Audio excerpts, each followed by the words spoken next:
Baik, Mbak Wahda, terima kasih. Acara selanjutnya, acara yang paling kita tunggu-tunggu nih, rekan-rekan hadirin sekalian, yaitu webinar sesi pertama yang akan disampaikan oleh Bapak Andri Alamsyah dengan topik NFT and Metaverse Ready for Take-Off. Bagi Bapak Ibu yang nantinya mempunyai pertanyaan, bisa langsung menyampaikan pertanyaan di kolom chat Zoom. Nah, sebelum itu saya akan sampaikan sedikit CV dari Bapak Andri Alamsyah. Ya, berikut adalah CV dari Bapak Dr. Andri Alamsyah SSI MSc. Untuk pendidikan terakhir beliau adalah doktoral di School of Electrical Engineering and Informatics Institut Teknologi Bandung dari tahun 2012 sampai dengan tahun 2017. Nah, untuk saat ini Bapak Andri Alamsyah menjadi Associate Professor di Telkom University di School of Economic and Business. Dan kemudian sebelumnya Bapak Andri juga pernah menjabat menjadi Director of Digital Business Ecosystem Research Center Telkom University pada tahun 2018 sampai dengan 2020. Baik, tanpa memperpanjang waktu lagi, kepada Bapak Andri Alamsyah, waktu dan tempat dipersilahkan.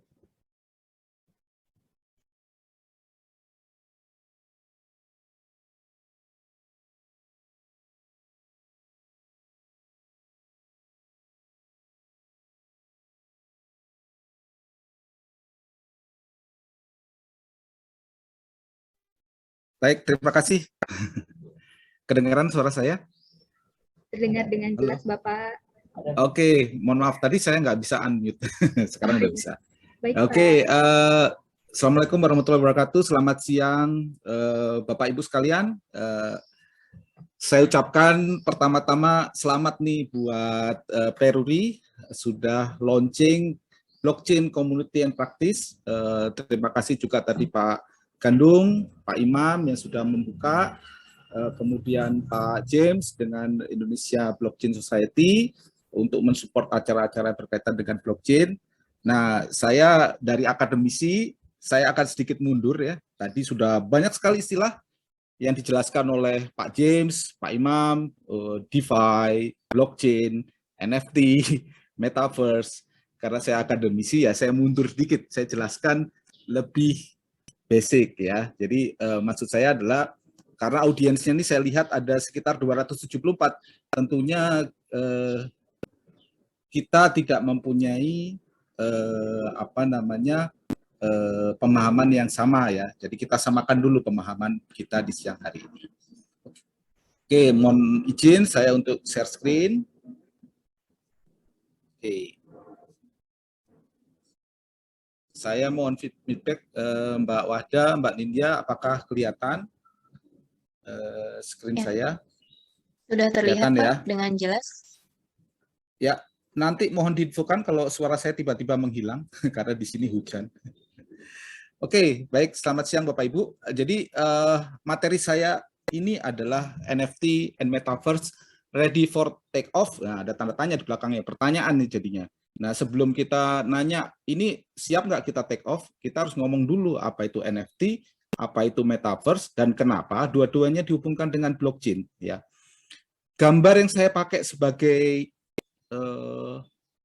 gambar ini adalah karya NFT dari seorang artis yang dia tiap hari motret selama berapa ya 5.000 hari ya, bikin portret 5.000 hari dan dijual menjadi salah satu karya NFT ya. Tadi Pak James sudah cerita NFT itu adalah sertifikat kepemilikan barang digital ya, artinya barang itu adalah foto ini yang paling mahal dijual ya, dalam sejarah itu paling mahal kedua ya. Nah, kita akan kupas itu ya.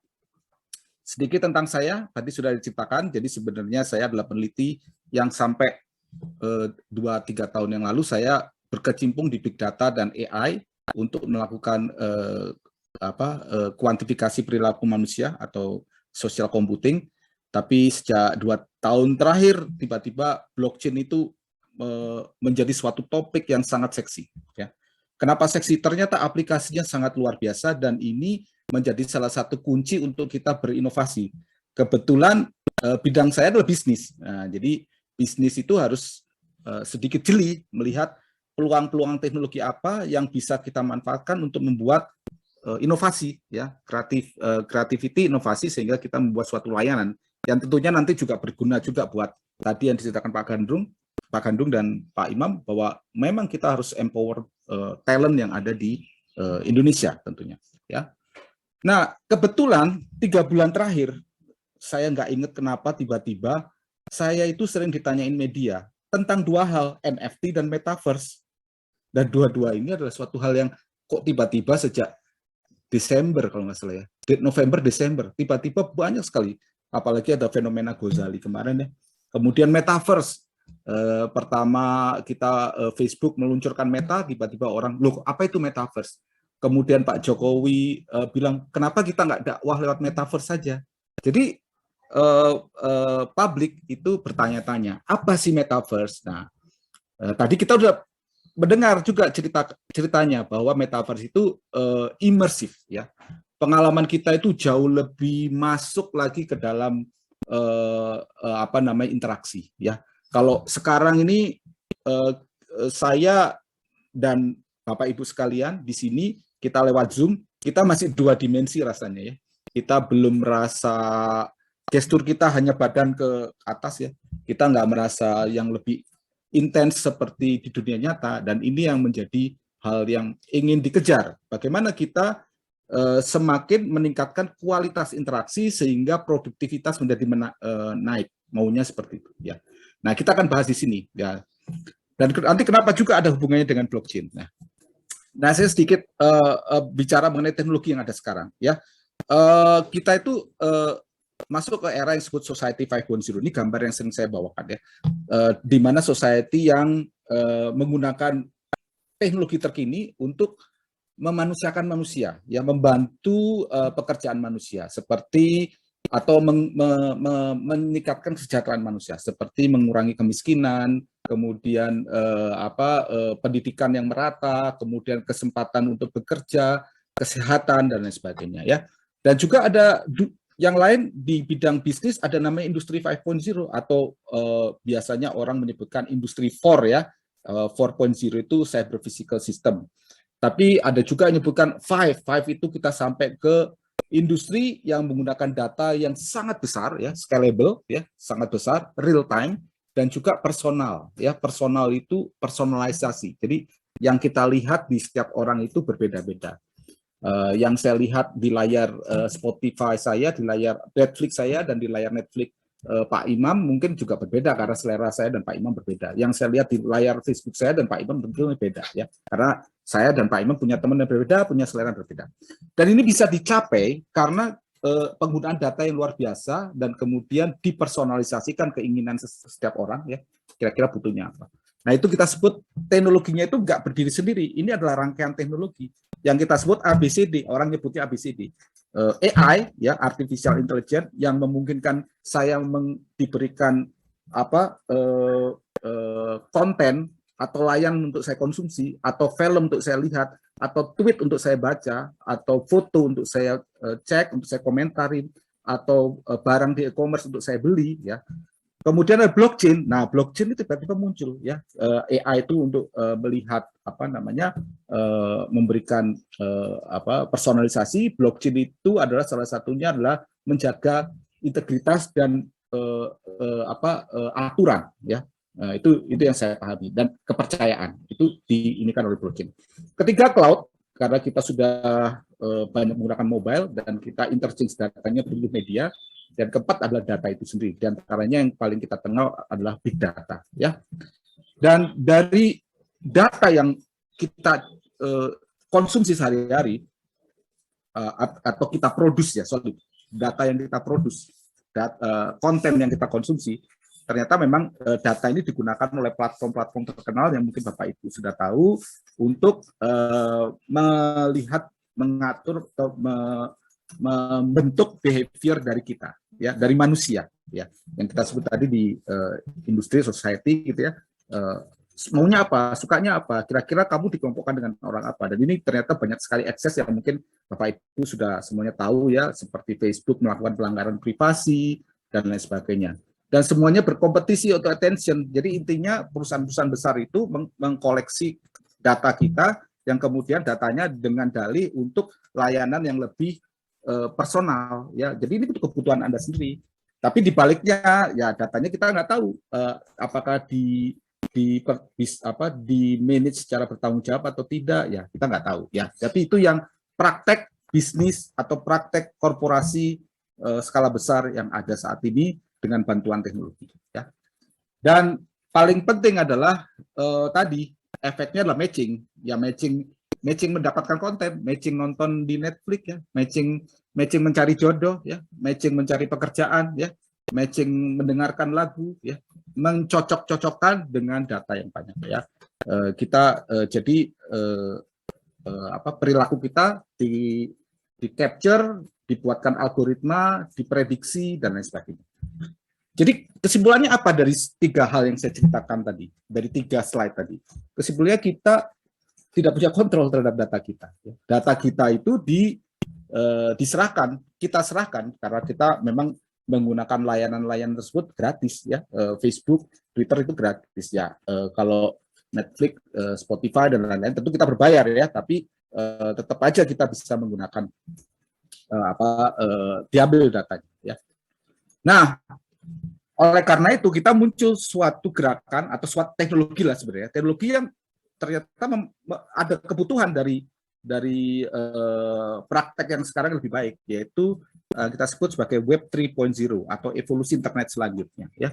Kalau kita dulu di Web 1.0 kita hanya bisa membaca, saya sudah lahir waktu itu ya, mungkin Bapak Ibu rekan-rekan ada yang belum lahir waktu itu, tahun 90-an kita bisa baca Netscape, kita bisa cuma baca saja gitu ya, kita nggak bisa berinteraksi. Kemudian selama puluhan tahun dari 90-an sampai 2020-an kita terbiasa dengan Web 2.0, kita berkomunikasi di sosial media, kita memberikan reputasi, opini terhadap suatu produk ya, itu kita sebut Web 2.0 ya, yang mostly adalah front end revolution, yang diubah-ubah itu adalah tampilannya saja, tapi belakangnya tetap ada server yang melayani data tersebut. Kemudian muncul Web 3.0 yang mostly digerakkan oleh blockchain teknologi di belakang, atau kalau nggak blockchain namanya decentralized ledger teknologi ya, semacam blockchain juga.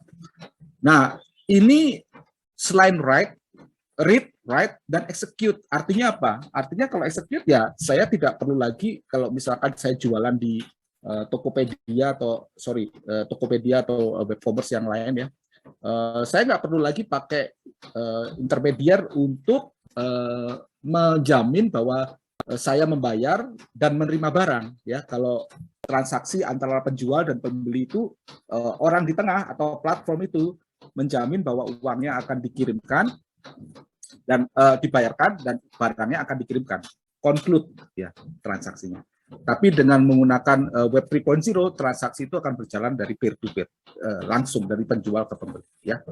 Nah, kemudian dari timeline-nya kita juga lihat ya, web versi 1 sampai versi 3 sangat luar biasa ya arahnya. Kemudian interaksinya juga seperti itu ya.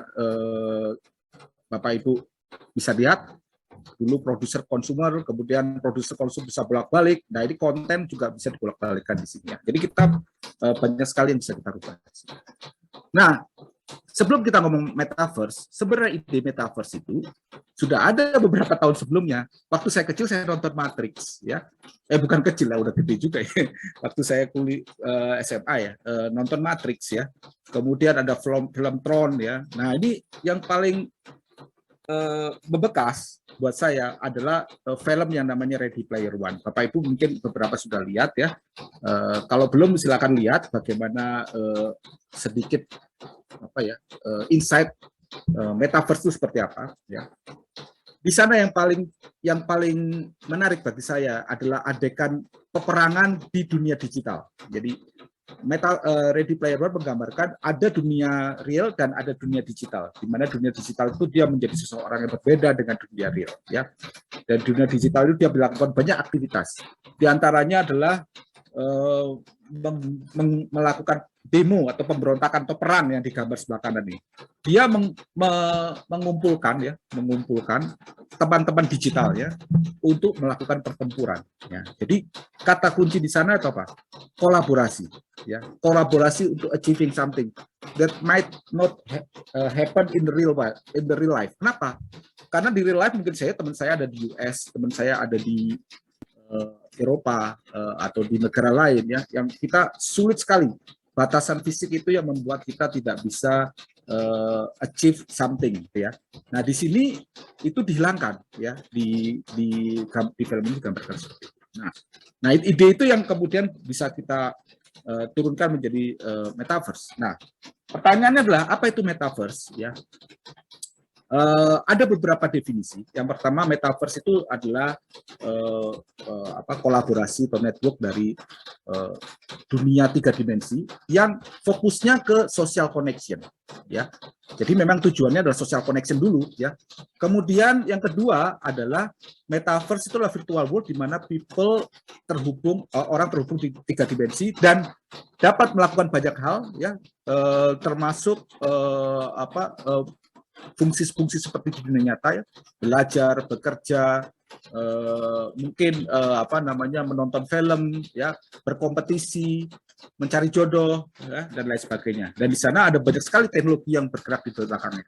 Jadi metaverse itu bukan langsung jadi, tapi di belakangnya ada teknologi banyak, ada virtual reality, ada AI, ada uangnya juga ya, menggunakan blockchain, ada NFT untuk tukar-tukar barang. Dan ada Web 3.0 yang seperti yang saya bilang lagi, dan ada yang paling penting adalah aspek permainannya, gamification ya. Ini penting ya, karena kalau di metaverse itu atau di game ya, sebelum kita bicara metaverse, sebelumnya itu adalah evolusi dari game ya. Game itu kita sedang main game ya, mungkin nggak semuanya sedang main game, tapi beberapa mahasiswa saya sedang main game. Kenapa kamu suka main game? Karena di main game itu saya melakukan tindakan baik pun saya melakukan sesuatu itu ada rewardnya yang tidak saya temukan di dunia nyata gitu ya. Di dunia nyata kalau mematuhi aturan ya belum tentu ada rewardnya. Ya itu memang kamu harus patuh aturan gitu. Tapi kalau di dunia game kamu patuh aturan kamu bisa dapat reward. Nah rewardnya kalau game-game zaman dulu mungkin silo game ini nggak terhubung dengan game lain dan rewardnya mungkin nggak bisa diuangkan. Nah, sekarang kita sudah masak ke yang itu ya, yang bisa diuangkan ya dengan bantuan nanti cryptocurrency dan blockchain itu. Kemudian ini adalah yang paling kiri dari John Radoff, itu sangat menarik ya. Ceritanya metaverse itu tergantung dari yang mengisi. Jadi metaverse itu semacam dunia, tergantung yang ngisi. Yang ngisi itulah kita. Kalau kita ngisi, artinya kita dapat reward. Ya, kalau di game itu namanya play to earn. You play and you earn. Ya, dan itu fokusnya di desentralisasi. Ya, inginnya itu desentralisasi. Jadi bukan platform seperti yang kita temuin sekarang, platform yang melakukan otoritas. Contohnya mungkin let's say beberapa saat lalu Kominfo pengen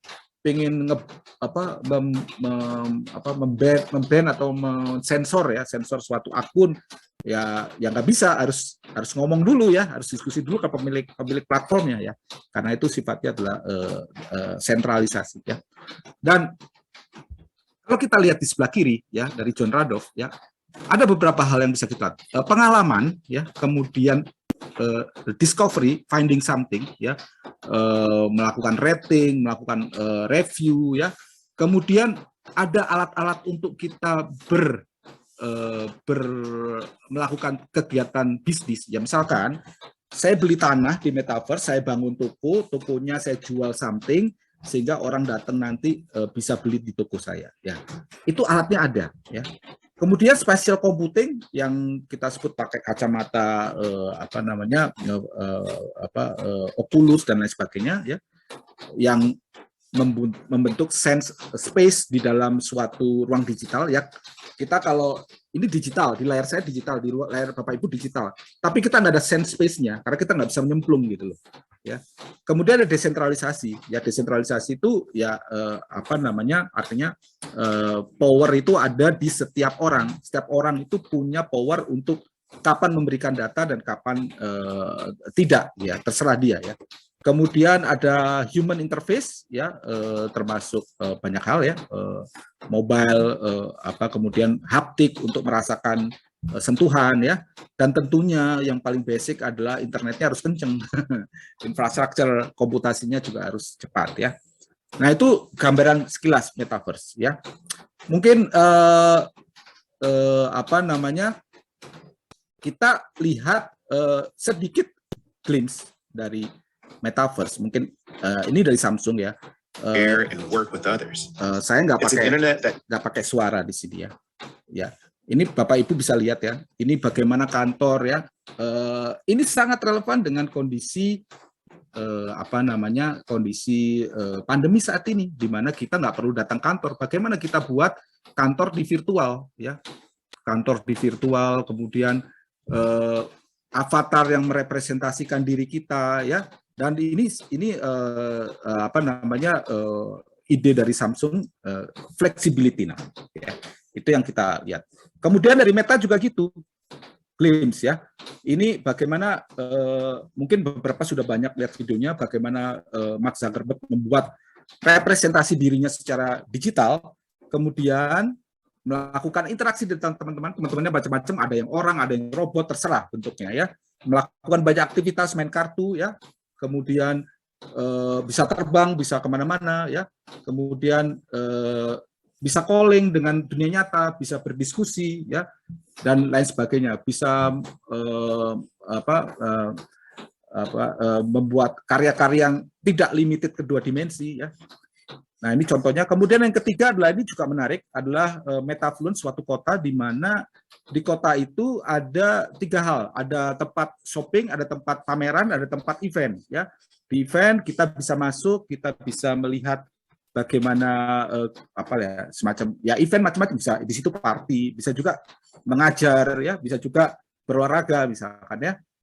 Kemudian di pameran ya, NFT room, kita bisa lihat, oh ini shopping room ya, kita bisa lihat barang, kita bisa membeli, kita bisa mencoba fitting di badan kita, sebenarnya bisa kita ukur ya, apakah ini barang ini cocok apa enggak ya. Kalau kita di web 2.0, tadi Pak Gandung juga cerita ya, kita beli barang meskipun ada ukurannya tapi nggak bisa kira-kira gitu ya. Kita di sini akan lebih imersif. Dan terakhir ini di kanan, ini adalah salah satu game terkenal namanya Decentraland ya. Setiap orang ada namanya, terus kita bisa melakukan aktivitas kolektif ya. Kita bersama-sama teman, kita bisa melakukan eksplorasi, earn money, build something, koordinasi, kolaborasi. Kita juga punya papan seperti kita naik pesawat, kita mau pergi ke Miami, New York ya, mau ke Jakarta, ke Surabaya, kita juga bisa langsung pergi kemana-mana ya. Nah itu glimpse ya. Jadi kita bisa bayangkan imajinasi kita yang jauh lebih imersif tadi saya bilang ya.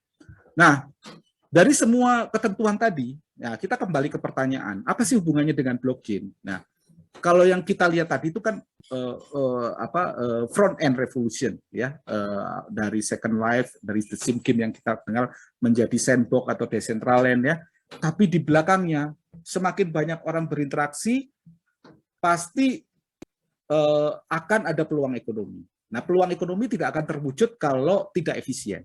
Nah, salah satu cara untuk membuat saat ini teknologi satu-satunya membuat efisien adalah bagaimana cara kita tukar-menukar digital aset. Nah, digital aset ditukar-menukar bisa saat ini hanya dengan teknologi blockchain ya, yang aman, yang aman, yang lebih terjamin dan lain sebagainya ya. Yang adopsinya juga paling besar juga saat ini ya.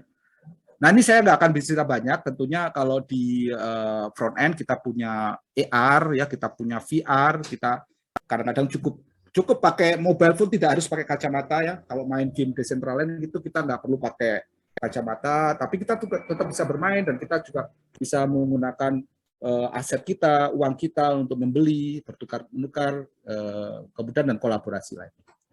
Nah, yang paling penting adalah blockchain-nya, karena ini adalah blockchain community of practice. Nah, mungkin beberapa teman-teman di sini belum paham apa itu blockchain. Saya tidak akan bahas detail ya. Cuman secara umum blockchain itu adalah dua hal, menjamin kepercayaan dan menjamin nilai ya, ekonomi, namanya token ekonomi. Ya, dari sini definisinya ya, blockchain itu nomor satu adalah catatan yang terdistribusi ya, yang ada di semuanya. Jadi saya kalau kirim uang ke Pak Imam, semua orang tahu bahwa saya kirim uang ke Pak Imam ya. Jadi itu semua orang punya catatannya, bukan semua orang tahu. Semua orang punya catatan bahwa saya kirim uang ke Pak Imam. Yang disecure dengan menggunakan kriptografi ya. Kriptografi adalah suatu teknologi untuk menyamarkan pesan, jadi pesannya tidak bisa mudah dibaca ya. Kemudian yang kedua adalah DLT tadi, catatan tadi itu transparan. Kalau transparan, semua orang tahu isinya, orang nggak perlu lagi sibuk untuk kamu sudah melakukan belum koordinasi di dalam organisasi itu paling repot ya. Saya udah kasih tahu dia udah melakukan belum. Nah, paling repot tuh paling habis waktu manusia itulah koordinasi sebenarnya, bukan actual job ya. Nah, dengan DLT yang transparan, kita udah tahu status dari semuanya, jadi kita nggak perlu banyak lagi bertanya-tanya ya. Sehingga kita bisa percaya, benar-benar nggak dia komit melakukan suatu hal yang dia lakukan. Itu namanya trust machine ya. Yang ketiga adalah pemisahan antara identitas dan identifier. Artinya apa? Jadi setiap orang, saya punya identitas, saya bisa create banyak identifier. Sehingga identifier saya ini yang berkorelasi dengan actual event. Ya, misalkan ke rumah sakit saya pakai identifier ini, main game saya pakai identifier ini, tapi tiap identifier itu nggak bisa di trace back ke identity atau susah di trace back identity. Bentuknya itu wallet dengan private key dan public key. Ya, kita bisa diskusi panjang. Kemudian yang paling penting ketiga adalah smart contract. Tadi Pak Imam cerita decentralized finance, distributed autonomous organization. Intinya adalah kita bisa create rules di dalam blockchain. Ya, metaverse itu rules-nya itu berdasarkan komitmen dari penduduknya. Nah, ini beda sekali dengan apa yang terjadi di dunia nyata ya. Kita lihat di dunia nyata ada undang-undang yang harus kita ikuti. Ada polisi yang akan nangkap kita kalau kita melanggar undang-undang. Kalau di metaverse kita tinggal bikin konsensus atau kesepakatan dalam bentuk smart contract. Kalau smart contract itu dipakai sebagai governance ya, sebagai alat atur. Kalau kita melanggar, ya sudah dikeluarkan dari community. Nah, ya, jadi much more praktis. Kemudian yang kelima adalah dengan rules tadi kita bisa tukar-menukar value ya, bukan hanya informasi. Jadi internet versi 2 itu ya problemnya piracy ya. Piracy itu pembajakan ya. Saya punya lagu, saya kasih Pak Imam. Sorry Pak Imam, bolak-balik saya kasih contoh karena Pak Imam yang punya gawe ini ya. Pak Imam saya kasih lagu ya. Kemudian lagunya itu masih ada di saya, Pak. Pak Imam bilang, Pak Andri saya beli lagunya. Ya udah, beli.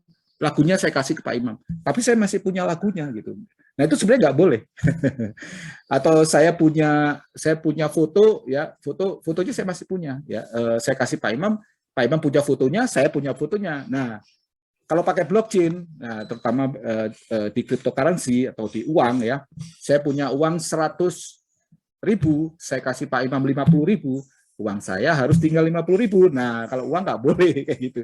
Nah, ini yang memungkinkan bahwa sebuah orang punya catatan bahwa uangnya Pak Andri udah dikasih ke Pak Imam 50.000. Semua orang punya catatan. Dompetnya Pak Andri itu sekarang 50.000. Nah, itu adalah kita bisa exchange value ya, bukan hanya informasi ya. Kemudian ada token ekonomi, artinya setiap good behavior mendapatkan reward ya. Di game itu paling cocok ya karena kita mendapatkan reward. Di blockchain sendiri, kalau kita membantu community menjadi miners, menjadi verifikator, ya, menjadi validator, membroadcast, itu kita dapat juga reward, ya, apakah itu reputasi, apakah itu uang kalau di Bitcoin, ya. Kemudian dengan melihat satu teknologi yang kompleks, yang komplit, ya, bukan kompleks, yang komplit, ya, menurut saya sih komplit, ya. Token itu adalah suatu alat untuk mengkoordinasikan orang dan juga things, ya, contohnya Internet of Things dalam skala besar. Bisa dibayangkan misalkan autonomous vehicle-nya Tesla mau nyelip Tesla yang lain, ya, Bisa jadi itu transaksi pakai blockchain gitu misalkan. Saya mau nyelip kamu mau kasih jalan nggak? Kalau kamu kasih jalan, saya kasih ini token ke kamu gitu. Nah, itu kan jadi ada alatnya, walaupun itu dipakai apa enggak. Nah, dan lain sebagainya. Jadi artinya apa? Yang paling terakhir, blockchain itu bukan hanya teknologi informasi, tapi juga teknologi yang mengatur behavior. Dan ini sangat penting pada saat kita membuat metaverse. Nah, jadi apa metaverse? Pertama, itu adalah keniscayaan karena next root dari internet evolution. Yang kedua tadi immersive experience. Jadi kita punya banyak versi ya, tadi Pak James juga sudah cerita. Ketiga, mengatur behavior, ya. Keempat, metaverse suatu society yang ideal, terutama paling enggak buat anak muda yang ngerasa bahwa apa yang terjadi di politik, di governance itu tidak ideal, ya. Mereka pengen escape from reality gitu ya. Suatu society yang mereka create sendiri, ya. Yang ketiga, interaksinya banyak sehingga economic opportunity-nya besar, ya. Yang terakhir, adanya token ekonomi, ya, crypto aset, cryptocurrency, ya, termasuk nanti kita bicarakan NFT, ya. Nah, ini mungkin sedikit saja dari Digital Asset Outlook. Adopsi dari metaverse sangat luar biasa, mulai McD, Twitter, Steam, Sotheby's, ya. Sotheby's ini adalah lembaga lelang, ya. Lembaga lelang pun juga masuk NFT, ya. Jadi kalau kita ngomong NFT itu biasanya diklaim sebagai timeline metaverse, karena metaverse itu seperti payung, ya. Di dalamnya itu banyak aset, banyak currency, ya, dan sebagainya. Nah, ini adalah salah satu gambaran kalau kripto, ya. Kripto itu artinya aset atau aktivitas ekonomi atau penggunaan blockchain, ya, sebagai perwakilan aset, ya. Kita lihat ada 300 juta user. Asia paling besar 160 juta. Jakarta Post cerita orang invest di kripto jauh lebih besar daripada invest di BI, ya, IDX, Indonesian Bursa Efek Jakarta, Bursa Efek Indonesia lah, ya, saya lupa itu, ya. Udah melampaui kripto investornya, jadi sangat luar biasa, ya. Dan adopsinya juga kita lihat, kita pelajari dari yang terjadi di internet, ya, kita bisa expect, ya, ini akan sama, ya, akan terus meningkat. Nah, sekarang kita ke NFT. Nah, tadi kita ngomong metaverse dulu, NFT-nya belakangan. Jadi NFT itu apa? NFT itu adalah sebenarnya kalau bahasa singkatnya itu sertifikat kepemilikan, ya. Nah, kalau di dalam dunia nyata, mungkin contohnya adalah BPKB mobil itu adalah salah satu sertifikat. Tapi sertifikat kepemilikan analog, karena ada di dunia nyata ada kertasnya, ya. Nah, kalau di digital berarti sertifikat kepemilikan itu dimasukkan ke dalam blockchain. Kalau dimasukkan ke dalam blockchain, dia tidak bisa dirubah, dia akan tetap terus di sana, ya, tidak akan bisa diaku orang, ya. Contohnya sampai emang itu aset itu dijual lagi, ya.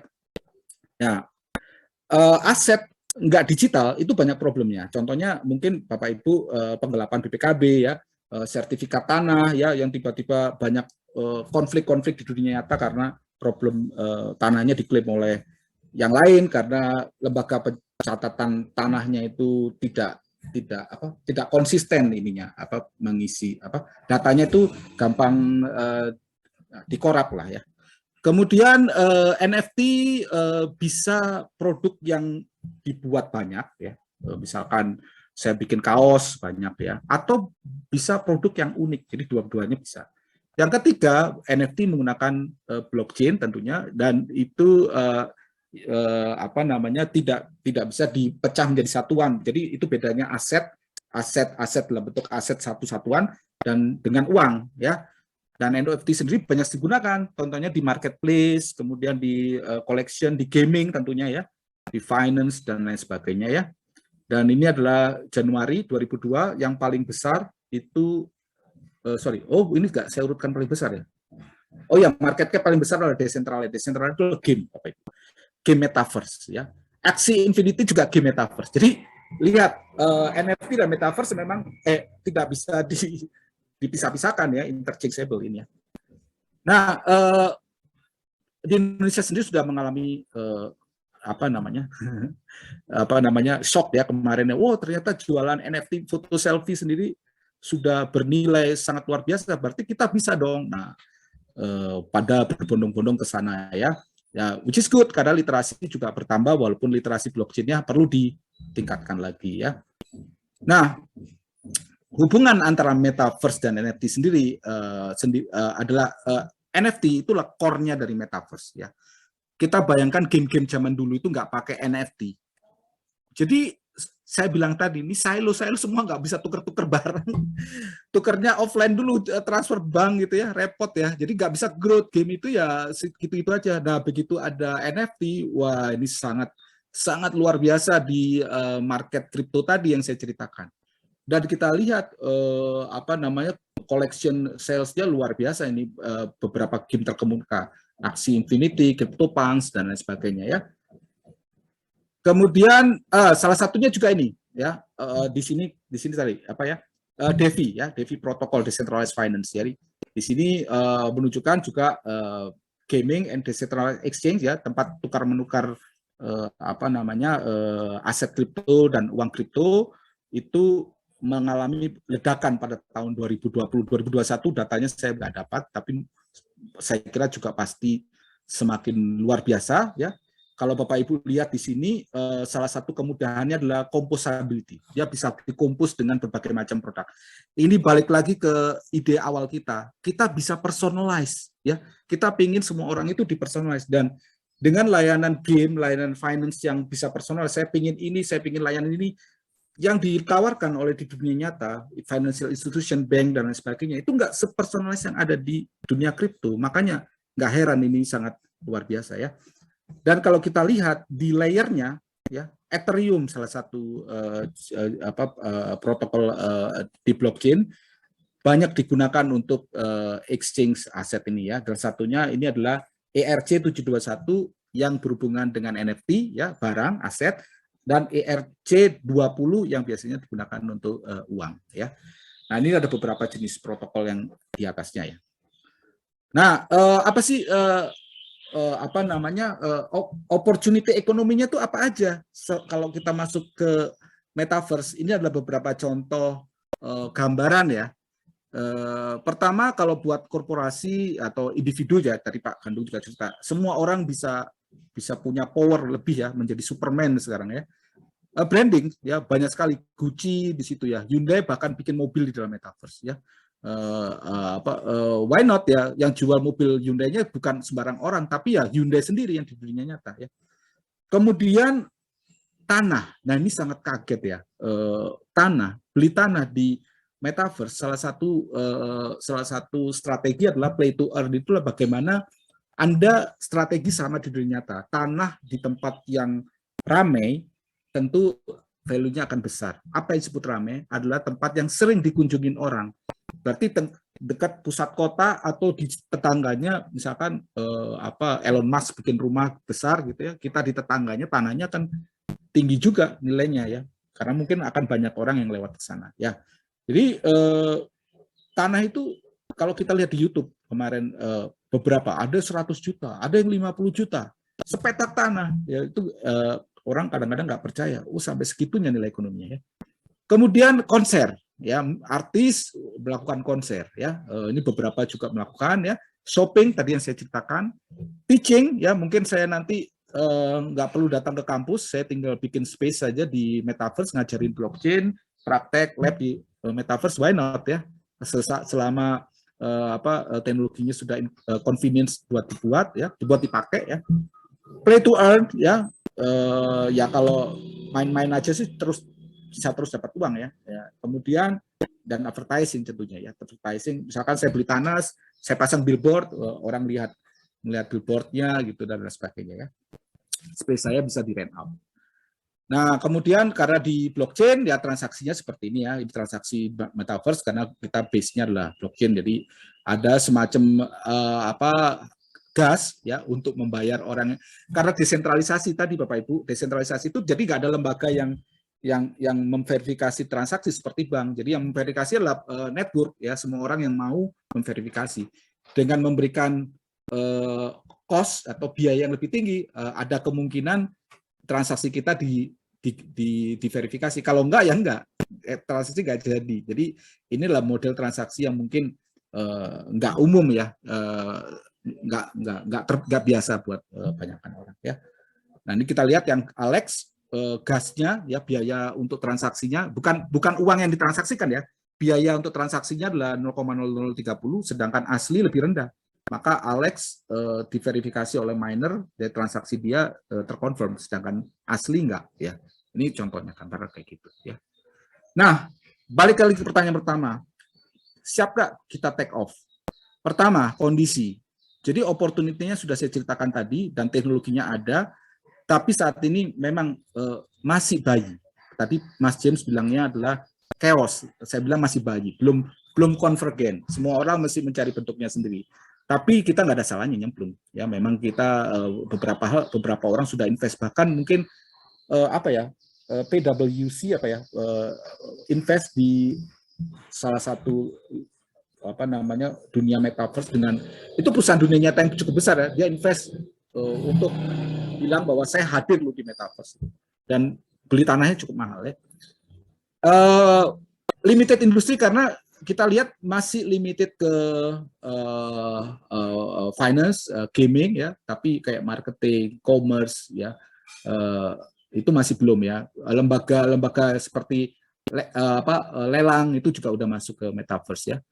Nah, yang kedua adalah masih menjadi pertanyaan buat saya dan sebagai peneliti juga, bagaimana menguangkan Web 3.0 tadi, karena kan peer to peer ya. Mungkin ada beberapa banyak mekanisme ya, seperti menyewakan ruang dan lain sebagainya. Tapi itu masih menjadi pertanyaan besar. Nah, bagaimana dengan Indonesia? Indonesia itu kreativitas orangnya sangat luar biasa. Indonesia juga 60-70% orang muda ya, proporsinya. Jadi kreativitas dan keinginannya dan adopsi teknologinya luar biasa. Namun literasinya, ketersediaan developer, kemudian education sama ya, education, formal education maksudnya berkaitan dengan blockchain, itu masih limited ya. Desainer, arsitek yang bisa bangun rumah di metaverse ya, arsiteknya bukan arsitek dunia, tapi arsitek planologi dunia metaverse mungkin masih belum ya. Infrastruktur juga masih limited ya, dari segi ketersediaan, harga, scalability-nya juga masih limited. Nah, regulation-nya juga, apalagi di crypto, regulation-nya baru aset, tapi uang juga enggak ya. Kemudian banyak sekali isu haram halal gitu dan sebagainya, jadi membingungkan publik ya. Jadi mungkin ini yang perlu diadres juga ya. Nah, risikonya apa? Risikonya tentunya tadi kalau kita cerita, kita pakai kacamata Oculus di kepala, saya juga pakai, bentar aja udah pusing. Secara physically mungkin karena saya udah di atas rata-rata anak muda, jadi mungkin fisiknya udah gak kuat ya. Tapi emotionally juga gitu ya, bisa jadi burnout atau yang lain ya. Kemudian kedua adalah misinformation ya, zaman kita pakai web sekarang aja hoax itu luar biasa, apalagi kalau pakai yang lebih imersif lagi, kita bisa bayangkan bagaimana problemnya ya. Kemudian bagaimana online governance, bagaimana kalau tindakan di dunia nyata itu dengan di dunia online dengan nyata, apakah tersambung, apakah diteruskan, apakah totally cut off ya. Misalkan saya mengejek orang gitu di dunia metaverse, apakah beneran saya nanti dihukum di dunia nyata dan sebagainya. Privacy juga, kemudian yang selanjutnya adalah real fantasy, karena kalau udah imersif ya bingung ya. Ini saya beneran dunia nyata apa dunia ini ya, di dunia metaverse ya. Dan divide ya, digital divide ya. Nah, paling itu aja Bapak Ibu, mungkin waktunya agak terlalu cepat ya. Saya mungkin kembalikan ke MC Mbak Wahda ya. Terima kasih. Baik, Pak Andri, terima kasih banyak atas penyampaian materinya. Wah, sangat menarik sekali nih ya, Bapak Ibu rekan-rekan sekalian, materi yang disampaikan Pak Andri tadi terkait NFT and Metaverse. itu memang menjadi trending topik ya beberapa waktu kebelakangan ini. Nah, untuk metaverse sendiri mungkin dari kita juga selama ini masih bingung definisi sebenarnya itu terkait apa. Nah, tetapi setelah dijelaskan oleh Pak Andri tadi, mungkin kita sudah mendapatkan secara umum gambaran seperti apa metaverse tersebut. Nah, mungkin untuk mempersingkat waktu saja, kita langsung masuk ke pertanyaan yang pertama. Sudah banyak nih Pak Andri pertanyaan yang diajukan oleh teman-teman yang hadir pada siang hari ini. Saya bacakan yang pertama yaitu dari Bapak Arya Fernandi kepada Pak Andri Alamsyah, apa dasar dari harga awal barang NFT? Apakah NFT merupakan monkey business? Boleh Pak Andri bisa langsung dijawab. Ya, NFT itu kan ada dua ya tadi ya, Pak Arya ya. Yang pertama itu adalah memang produksi massal ya, kita bisa reproducible ya. Ya tentu ada biaya yang kita consideration ya. Biaya itu kan biasanya dari penjual. Penjual itu kan melaunch biaya itu melihat market ya. Dan kalau yang kedua adalah biaya unique item ya, unique item ya seperti lukisan dan lain sebagainya yang dibuat terbatas itu biaya aja bisa jadi tidak bisa dihitung dengan skala ekonomi karena ada dengan logika ekonomi karena memang ada nilai sentimental melihat artisnya dan lain sebagainya. Nah, namun yang biaya pertama itu totally dari penjual, Pak, ya. Dan ya tentunya kalau penjual ya ada dua pilihan, akan laku atau tidak. Tapi begitu laku biayanya akan naik, yaitu hukum pasar umum seperti itu. Jadi kalau pertanyaan apa dasar harga awal barang NFT? Ya kalau itu seperti kita apa dasar kita jual mobil gitu ya. Ada biaya produksi dan lain sebagainya. Nah, itu balik lagi ke itu namanya apa ya? Semacam prerogatif dari si penjual. Jadi nggak ada hal-hal tertentu yang harus dipenuhi. Begitu Pak Arya. Semoga menjawab. Baik, mungkin langsung ke pertanyaan selanjutnya Pak Andri. Dari Pak Yusuf Sami Aji, bagaimana prediksi Bapak mengenai peran dari bank sentral di masa depan? Hadirnya cryptocurrency berbasis blockchain sepertinya menghilangkan peran-peran bank sebagai mediator dalam suatu transaksi. Boleh Pak Andri menjawab? Baik Pak Gede, kebetulan saya juga beberapa kali melakukan penelitian dengan Bank Indonesia. Ini namanya adalah Central Bank Digital Currency, CBDC. Seluruh bank sentral di seluruh dunia mengexercise, menelaah, melakukan riset, apakah penting sih kita mengeluarkan CBDC? Mostly bilang penting, tapi belum tentu pakai blockchain, Pak. Pakai digital, karena digital money atau digital currency itu penting karena untuk efisiensi dari operasional distribusi uang ya, dan juga remittance, kemudian RTGS dan lain sebagainya yang jauh lebih efisien. Namun bank sentral nggak mau kehilangan kontrol terhadap uang ya, karena ini berkaitan dengan kebijakan moneter negara. Kalau bank sentral kebobolan, rakyat nanti bisa marah gitu ya. Jadi saat ini kalau saya lihat CBDC bakal launching, tapi belum tentu blockchain ya. Belum tentu blockchain ya mungkin blockchain tapi blockchain private ya, tapi belum tentu pakai kripto yang sekarang banyak dipakai di pasar. Gitu Pak siapa tadi ya, Pak? Gitu ya Bu Mbak Nindya. Baik Pak, mungkin izin informasi kepada rekan-rekan terlebih dahulu, untuk pertanyaan ini akan dipilih secara acak karena mengingat waktu ya Pak terbatas, jadi saya akan membacakan beberapa pertanyaan saja. Baik, pertanyaan selanjutnya Pak Andri dari Pak Triwibowo, terkait konsep blockchain itu kan adalah desentralisasi sehingga semua orang tahu terhadap kepemilikan suatu identitas atau barang dan memvalidasinya. Nah, apakah dalam membangun blockchain juga terdapat server untuk menampung kode dan layanan? Jika terdapat server tersebut, apakah server tersebut berkapasitas besar untuk menampung jumlah transaksi yang besar, contohnya kasus cryptocurrency yang dipakai secara global? Boleh langsung Ya, dijawab. ya baik Pak Tri. Tentunya pada saat kita membuat blockchain, ya tentunya ada kode ya yang kita create ya. Ada apps-nya juga kita melakukan, misalkan uangnya itu nanti diproses selanjutnya termasuk datanya ya. Nah tentunya akan butuh server Pak. Tapi kalau saya rasa servernya gede-gede banget sih tidak Pak. Tidak seperti server yang apa namanya kayak di AI gitu, yang computationally intensif ya, ekstensif ya. Mendeteksi wajah dan lain sebagainya itu sangat-sangat ekstensif di komputasi. Kalau ini servernya banyak tapi tidak perlu ekstensif Pak. Terutama kalau cuma transaksi saja ya cuma mencatat rekod-rekod saja ya. Dan di apa namanya di diletakkan di beberapa tempat seperti di cloud ya.